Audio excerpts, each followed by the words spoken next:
की जरूर। आज कहते हैं कि जब दुर्योधन के 99 भाई मारे गए हैं और दुर्योधन अपनी मैया गांधारी के पास में पहुंचा, गांधारी मैया से कहता है कि मैया हमारे 99 भाई मार दिए गए, अब मैं अकेला बचा हूं, अब मुझे बचाने की कृपा करो। तो मैया कहती है गांधारी दुर्योधन से कि दुर्योधन तुम चले जाओ और जाकर के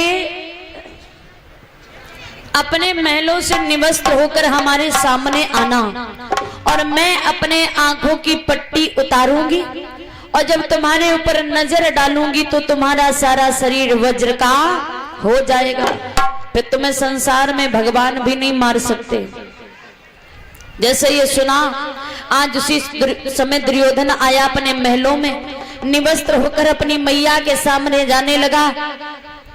भगवान सामने आ गए और भगवान कहते हैं दुर्योधन इस अवस्था में कहां जा रहे हो? दुर्योधन कहता मेरी मैया ने मुझे बुलाया है। जवाब दिया है कि बच्चा केवल 5 या 8 वर्ष तक अपनी मैया के सामने निवस्त्र होकर जा सकता है, लेकिन तुम्हारा तो विवाह हो गया, तुम ज्ञानी होकर अज्ञान बन रहे हो, निवस्त्र होकर अपनी मैया के सामने जाओगे, ये संसार तुम्हें थूकेगा, ऐसा ना करो। तो दुर्योधन ने वहीं पर केले का वृक्ष खड़ा था, केले के वृक्ष के पत्ते तोड़कर अपनी जंघाओं में अपने कमर में लपेट लिए, अपनी मैया के सामने पहुंच गया। मैया कहती आगे? बोले हाँ। जवाब दिया तुम्हारे शरीर पर कोई वस्त्र तो नहीं है? बोले नहीं है। मैया ने आंखों की पट्टी उतारी तो दुर्योधन का सारा शरीर वज्र का हो गया, केवल कमर और जंघा उसके वज्र की नहीं हुई। मैया गांधारी कहती दुर्योधन जब तुम्हें कोई मारेगा तो तुम्हारी जंघाओं को तोड़कर मारेगा, और जब तुम्हारे सुख और दुख दोनों बराबर होंगे तब तुम्हारी मृत्यु हो जाएगी। अब दुर्योधन घबरा गया। दुर्योधन ने अपनी पत्नी भानुमति को लिया, एक सरोवर में जाकर छिपकर बैठ गया है, और जब बैठा है तो इधर कहते महाराज जब बैठ जाता है तो इधर भगवान 5 पांडवों को लेकर उसी सरोवर के पास में पहुंचे। भगवान भीम से कहते भीम आवाज लगाओ, ये छिपा बैठा है दुर्योधन यही। तो आवाज लगाई है दुर्योधन अगर बलशाली योद्धा हो तो आकर के हमसे युद्ध करो। तो जैसे ये सुना दुर्योधन जाने लगा तो पत्नी भानुमति उसकी कहती है महाराज आप अकेले हो, वो 5 भाई हैं तुम्हें मार देंगे, जाना नहीं। बैठ गया। भगवान कहते ये ऐसे नहीं आएगा, इसे कायर कह के बुलाओ, और ये कायर नहीं है, जरूर आएगा। जवाब दिया है कि दुर्योधन अगर तुम बलशाली योद्धा हो तो आकर के हमसे युद्ध करो, कायरों की तरह मुंह छिपाए क्यों बैठे हो? तो जैसे ये सुना, आज उसी समय बाहर निकलकर आ जाता है, और जैसे बाहर आया जवाब दिया कि मैं अकेला हूं तो और सबसे बड़ा हूं तो एक से ही युद्ध करूंगा, मैं बड़ा हूं तो बड़े वाले से युद्ध करूंगा। और युधिष्ठिर महाराज को गदा चलानी नहीं आती थी। भगवान कहते हैं ऐसा करो कि ये 5 भाई हैं, तुम अकेले हो, इनकी तरफ से 2 भाई अपनी तरफ ले लो, 3-3 बराबर हो जाओगे, कर लो युद्ध। बोले कन्हैया हम जानते हैं ये हमारी तरफ तो होंगे, लेकिन करेंगे युद्ध भाइयों की तरफ से अपने ही, तो मैं अकेला ही ठीक हूं। बोले अच्छा? बोले हाँ। जवाब दिया है कि मैं सबसे बड़े वाले से युद्ध करूंगा। तो भगवान कहते हैं इनमें सबसे बड़े हैं भीम। तो दुर्योधन कहता है अगर भीम बड़े हैं तो युधिष्ठिर महाराज भीम को प्रणाम करें तो हम जान जाएंगे भीम बड़े हैं। अब बड़ा भैया छोटे भैया को प्रणाम कैसे करें? तो उसी समय कहते महाराज आज भगवान के पास में हरवंश नाम की पुराण थी, आज उस पुराण को दे दिया है युधिष्ठिर महाराज के हाथ में। पुराण को लेकर झुक कर के भीम के सामने पुराण को प्रणाम कर लिया। दुर्योधन नहीं समझ पाया पुराण को प्रणाम किया या भीम को प्रणाम किया। युद्ध होने लगा है। भीम जब गदा मारते हैं तो दुर्योधन के शरीर से चिंगारियां निकलती हैं, लेकिन जब दुर्योधन गदा मारता है तो भीम जमीन में धंस जाते हैं, फिर बाहर निकलते परेशान हो गए। और जब परेशान हो गए तो उसी समय भगवान ने इशारा किया कि मझले भैया। तो जैसे भीम ने भगवान की तरफ देखा, भगवान ने अपनी जंघाओं को ठोका, मानो इशारा किया हो कि आप इसकी जंघाओं पे वार करो, काम हो जाएगा। तो उसी समय कहते महाराज भीम ने अपनी गदा उठाई और जैसे ही गदा का प्रहार आज किया है, दुर्योधन की दोनों जंघाओं को तोड़ दिया। अब जंघाएं तोड़ी, घायल अवस्था में दुर्योधन पड़ा है। पांचों पांडव लौट आए। इधर द्रोणाचार्य के पुत्र का नाम था अश्वत्थामा। अश्वत्थामा पास में पहुंचा है, दुर्योधन से पूछा है भैया तुम्हारी ये हालत किसने बताई है, उसका नाम बता दो, मैं तुम्हारी अंतिम इच्छा जरूर पूर्ण करूंगा। बोले हमारी ये हालत उस भीम ने बनाई है। तो जैसे ये कहा, जवाब दिया है कि आप जाकर के उस भीम का सर काट कर ले आओ। अश्वत्थामा चल पड़ा है और भगवान पांचों पांडवों को लेकर के वहां से चले जाते हैं। और जहां पांचों पांडव सोते थे, आज उनके बेटों को लिटा दिया है। बेटा सो रहे हैं। अब जैसे बेटा थे वैसे ही पांचों पांडव, जैसे पांचों पांडव वैसे ही उनके बेटा थे। अश्वत्थामा पहुंचा है, पहचान नहीं पाया है ये पांडव ही या उनके बेटा। सोते हुए पांचों बेटों के सर काट लिए और काट कर चल पड़ा है। अश्वत्थामा पहुंचा है आज दुर्योधन के पास में। दुर्योधन ने देखा कि ये तो पांचों के सर काट कर ले आया। दुर्योधन बहुत खुशी हो गया। बोले भैया जो काम अपने जीवन में ना कर पाया तुमने 1 मिनट में कर दिखाया। पहले उस भीम का सर हमारे हाथ में दो। तो भीम के पुत्र का सर दिया है, तो उस सर को दबाया, वो सर फूट गया। आज दुर्योधन समझ जाता है ये पांचों पांडव नहीं बल्कि उनके बेटा है। उदास हो गया, दुखी हो गया। जवाब दिया अश्वत्थामा तुमने हमारे कुल में दीपक जलाने वाला भी नहीं रखा, और शत्रुता तो हमारी उन पांचों पांडवों से थी बल्कि उनके बेटों से नहीं। पहले खुशी हुआ, बाद में दुखी हुआ, उसकी मृत्यु हो जाती है। इधर मैया द्रौपदी को देखती हैं कि बड़ा समय हो गया, हमारे बेटे भी सोकर नहीं उठे। तो जैसे ही मैया पहुंची, देखा है कि रक्त की धार बह रही है, खून की धार बह रही है। मैया बेहोश होकर गिर गई। होश आया, आज मैया ने देखा कि पांचों बेटा के धड़ पड़े हैं, उनके सर नहीं है। मैया बिलक बिलक कर रोने लगी और रो करके कहती है कि ऐसा कौन दुष्ट था जिसने हमारे सोते हुए पांचों बेटों के सर काट लिए। हमारे बेटों ने आखिर बिगाड़ा क्या था? क्या उसके कोई परिवार नहीं था? क्या उसके हृदय में ममता नहीं आई? आज मैया अपने बेटों की लाश के ऊपर बिलक बिलक कर रोकर कहती हैं कि लाल,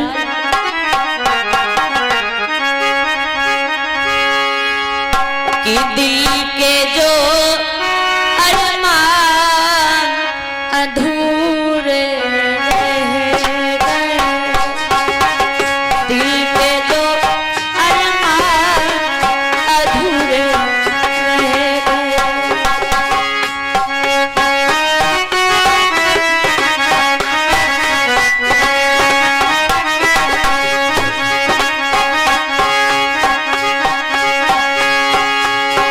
आँखों से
आज सूत जी महाराज 88,000 ऋषियों को समझाकर कहते हैं, आज मैया रो रही है, तब तक भगवान कन्हैया पांचों पांडवों को लेकर के आ जाते हैं। और जैसे ही आए उसी समय भगवान को आता देखा। भगवान को आता देखकर मैया द्रौपदी कहती है, कन्हैया मैंने सुना था कि तुम्हारी इच्छा के बिना कोई पत्ता नहीं हिलता, फिर तो तुम्हें पता होगा कि आज हमारे बेटा मार दिए जाएंगे, हमारे बेटों को बचाया क्यों नहीं? तो भगवान कहते हैं कि बहन, किसी की किस्मत पर हमारा अधिकार नहीं है। और मैया कहती है कि ऐसा करो कि जिसने हमारे पांचों बेटों को मारा है उसे पकड़कर हमारे सामने ले आओ। अर्जुन और भगवान कन्हैया चल पड़े। देखा है जाकर के रास्ते में अश्वत्थामा खड़ा है। अश्वत्थामा ने बाण चलाया तो भगवान सामने आ गए। अर्जुन से कहा कि हे अर्जुन, ये वही पापी है जिसने तुम्हारे पांचों बेटों को मार दिया है।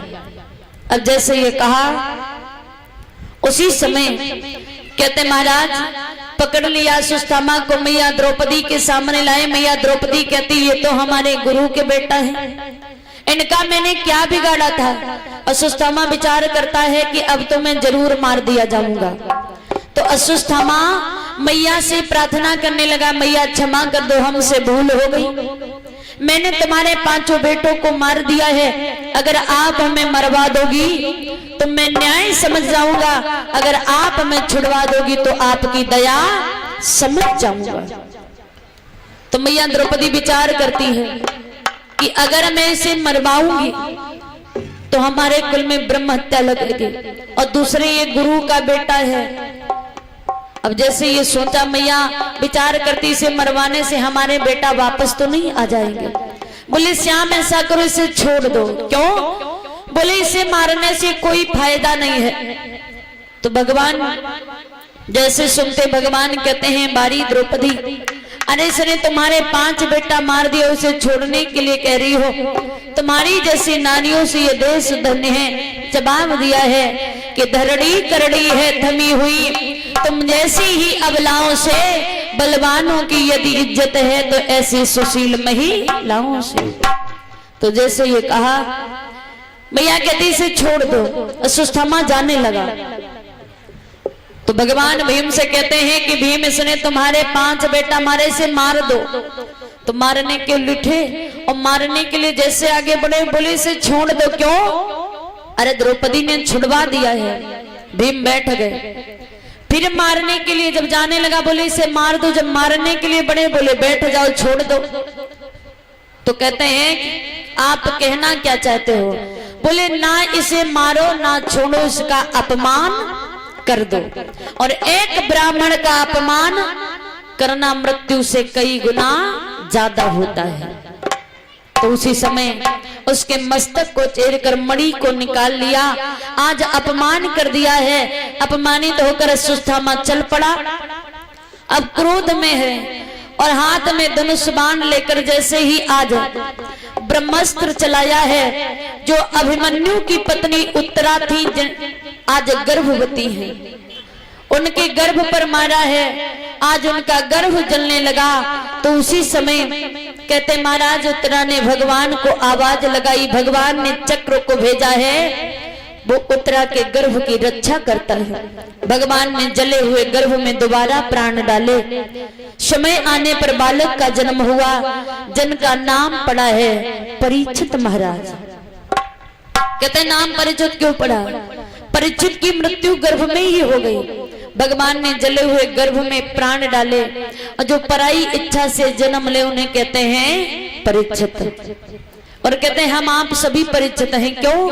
क्योंकि हम अपनी इच्छा के अनुसार संसार में नहीं आए, भगवान की इच्छा के अनुसार हम सभी का जन्म हुआ, तो सभी परीक्षित है। आज इस प्रकार से परीक्षित महाराज का जन्म होता है। बोलिए परीक्षित महाराज की, बालाजी महाराज की।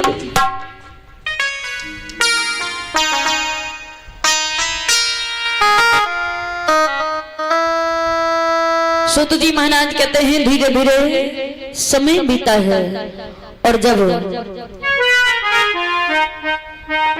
समय बीता, कहते हैं परीक्षित महाराज जब बड़े हुए तो उनका विवाह राजा वासुक नाम की कन्या नवलदे के साथ में होता है। कहते हैं जब उत्तरा गर्भवती थी और जो राजा नवलदे थे उनकी पत्नी गर्भवती थी, तो अर्जुन और वासुक नाग में एक बार जुए का खेल हुआ और दांव पर गर्भ की बाजी लगाई। अर्जुन ने कहा कि अगर हमारे यहाँ किसी कन्या का जन्म होगा, तुम्हारे यहाँ बेटा होगा, तो मैं अपनी कन्या का विवाह तुम्हारे यहाँ कर दूंगा, और अगर हमारे यहाँ बेटा हुआ, तुम्हारे यहाँ कन्या हुई, तो तुम्हें विवाह करना पड़ेगा। बोले ठीक है। तो कहते हैं अर्जुन जीत गए, और जब अर्जुन जीत गए और इधर ये बात वासुक नाग ने अपनी पत्नी को बताई, तो उसकी पत्नी ने विचार किया अगर कन्या का जन्म हुआ और नाग वंश की कन्या मानस वंश में कैसे जाएगी। समय आया तो कहते हैं कि उनके गर्भ से एक कन्या का जन्म हुआ और वासुक नाग की पत्नी ने वो कन्या को अपनी दासी को दे दिया। बोले मैं तुम्हें धन दौलत दूंगी, मेरी बेटी का पालन पोषण करना, मेरे पति को पता ना चले कि हमारे गर्भ से कन्या का जन्म हुआ, वरना वो हस्तिनापुर में उनका विवाह कर देंगे। और इधर परीक्षित जी का जन्म होता है, तो कहते हैं वो कन्या का नाम पड़ा नवलदे, दासी के घर में रहती है। धीरे धीरे बहुत बड़ी हुई, विवाह के योग्य हुई, और एक बार राजा को कह दिया रानी ने कि हमारा गर्भ खंडित हो गया। और राजा जब अपने दरबार से महलों की तरफ जा रहे थे, तो वो दासी के यहाँ जो कन्या रहती थी राजा की पुत्री, राजा को नहीं पता ये हमारी बेटी है। तो जैसे ही राजा आए वो अटारी के ऊपर खड़ी थी, इतनी सुंदर कन्या को देखकर राजा के मन में गलत भाव प्रकट हो गया। राजा ने सोचा इतनी सुंदर कन्या जीवन में पहली बार देख रहा हूं, और अपने नौकरों से जवाब दिया इस कन्या का पता लगाओ ये किसकी पुत्री, इसके साथ में मैं विवाह करूंगा। अब राजा ने जैसे सोचा, राजा को तुरंत कोढ़ हो गया। अब ये बात नवलदे को पता चली है कि यहाँ के जो राजा है वो हमारे पिता हैं। आज सारी बात राजा ने रानी को बताई कि ऐसी ऐसी बात हुई, तो हमें कोढ़ हो गया। रानी कहती क्षमा कर दो, वो कोई और नहीं, वो तुम्हारी बेटी है। नवलदे आई, बोले पिताजी आपका ये कोढ़ दूर कैसे होगा।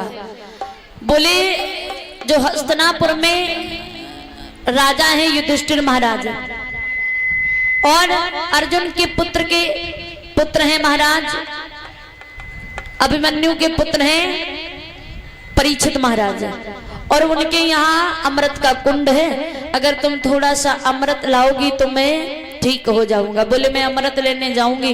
बोले वो परीक्षित तुम्हें आने नहीं देंगे, विवाह कर लेंगे। बोले कोई चिंता ना करो, मैं नाग की कन्या हूं। जाती है, और जैसे ही अमृत लेके जाने लगी तो परीक्षित ने सारी बात नवलदे को बताई है। नवलदे कहती मुझे अमृत लेके जाने दो, मैं आपसे वादा करती हूँ कि मैं लौटकर जरूर आऊंगी। आज अपने पिता का अमृत पिलाया है, कोढ़ दूर हुआ। और आज महाराज उसी समय नवलदे अपने पिता से कहती है कि पिताजी आप हमारा विवाह परीक्षित जी के साथ में कर दो। तो महाराज ने बड़े प्रेम के साथ में नवलदे का विवाह परीक्षित महाराज जी के साथ में किया है। इस प्रकार से परीक्षित महाराज का विवाह होता है।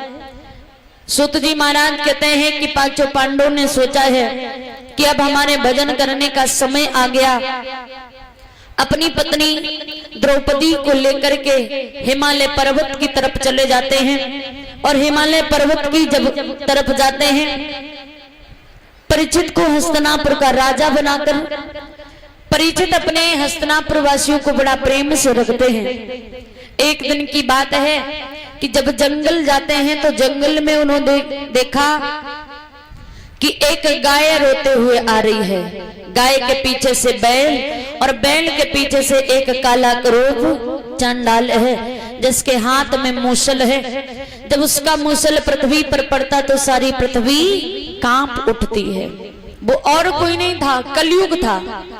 वो गाय रोकर के राजा से प्रार्थना करती है तो राजा ने तलवार खींच ली, जवाब दिया है कि तुमने हमारे राज्य में एक गाय एक बैल को दुख दिया है, मैं तुम्हें जिंदा नहीं छोड़ूंगा।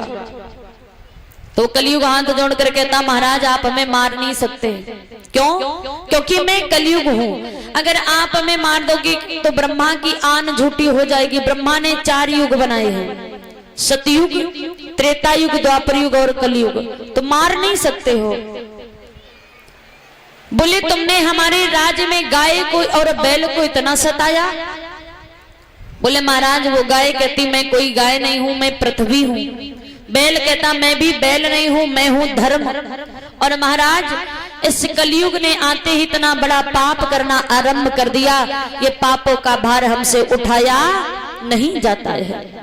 पृथ्वी कहती है हमारे ऊपर चाहे जितनी दुगनी तिगनी सृष्टि बढ़ जाए, नदी कुआं तालाब सरोवर पेड़ पौधे पशु पक्षी जीव जंतु मनुष्य चाहे जितना बढ़ता चला जाए सभी का भार सहन कर लूंगी, लेकिन पापों का भार हमसे उठाया नहीं जाता है। जैसे मैया रोती है, आज उन्हें क्रोध आ गया है। परीक्षित महाराज जैसे ही कलयुग को मारने के लिए दौड़े, कलयुग कहता प्रभु आप हमें मारो ना। अरे हमारे युग में सारी बुराइयां थोड़े नहीं है, फिर कुछ अच्छाइयां भी हैं। अच्छाई क्या है? बोले हमारे युग में मनुष्य को तपस्या करनी नहीं पड़ेगी। हमारे युग में सुनो क्या होगा।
करेगा तो भगवान कड़कड़ में निवास करते हैं, वो दौड़े दौड़े आएंगे। सुनो हरि व्यापक सर्वत्र समाना, प्रेम ते प्रगट होई मैं जाना। राम सिया राम राधे श्याम जय जय राम राम।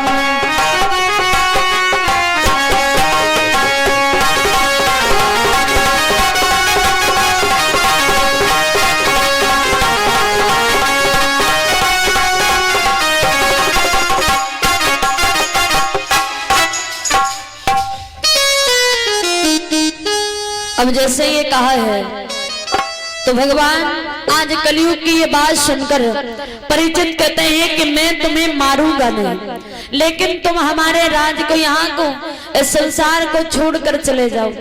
तो कलयुग कहता है कि प्रभु जब मेरा राज्य आया तो हमसे कह रहे हो संसार छोड़ के चला जाऊं। अगर मैं छोड़ के जाऊंगा तो रहूंगा जाके कहां?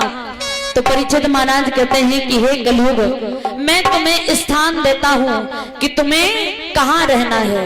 और कौन कौन से स्थान दिए हैं कलयुग को रहने के लिए, सुनो।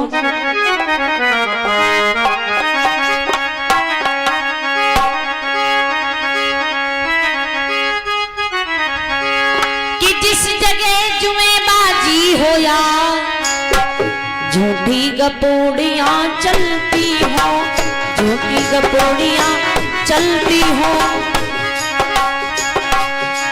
वैश्याएं जहां निवासी हो, मैं की प्यालियां झलकती हो।